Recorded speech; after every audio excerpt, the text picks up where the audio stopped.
Hey guys, and welcome to a brand new Slender PSP update video. And in this update video, we will be discussing the changes I've made over the last week. So without further ado, let's get straight into it.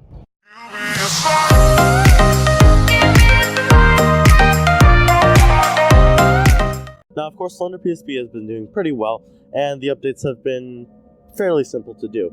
And this week started the modeling process of both the map and the landmarks on said map. And what I did was that I went ahead and basically made every single model in the entire game, except for the pages, Slenderman, and the full entire map itself. I've created all of the main landmarks of the game, and the pages aren't going to be too hard. It's just going to be a texture point onto a plane, and Slenderman is going to be probably the only one thing that's going to take a little bit of time to model after I finish the map. So, if we load into the actual game, you guys will start to notice that pretty much I've placed basically all of the models inside of the game. I've also disabled a few sounds which were causing errors, and I'll still be investigating the causes for those bugs. But as you guys can see, I've added basically all of the main landmarks to the game, things including the shed, the logs, the silo, the cross planes, the oil tanker.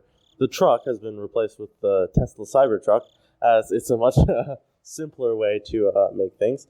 And I've also added the tunnel alongside the big tree. So in the next week, what I'll be doing is basically finishing up the main map. I'll be adding the outline of the terrain alongside placing various objects inside of the terrain. I didn't decide to do the bathrooms this week because I felt that it pretty much integrates more directly into the terrain than it really does as its own individual landmark. With this in mind, I believe within a few weeks, we should probably be done with the Slender clone, and we can move on to a different project. As for that project, I'm still kind of debating what sort of things I want to do. I could do like another full game, but I feel like something that's kind of a problem in the PSP community is the lack of a solid engine. For example, Quake is one of the big engines that people can use that's very simple to use and generally is able to create games pretty simply and pretty quickly on the PSP. So it's no surprise that that's one of the more common engines. Despite this, the actual engine itself is based off of very, very old code and performs a lot worse than it normally should.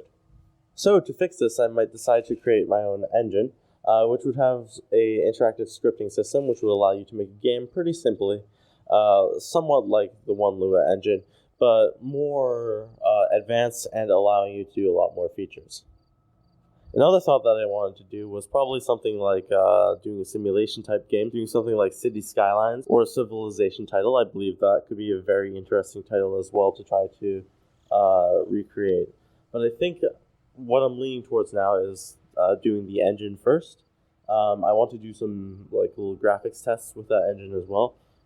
Maybe make some interesting PSP demos. Let's just say RTX on, and do some pretty crazy things, whether that's just vertex shaders, pixel shaders, things like that, or if that's doing something like ray tracing. So I thank you guys for watching. I hope you guys have enjoyed this video. Please like, comment, and subscribe. And I'll see you guys tomorrow with Minecraft PSP version 0.4 pre-release.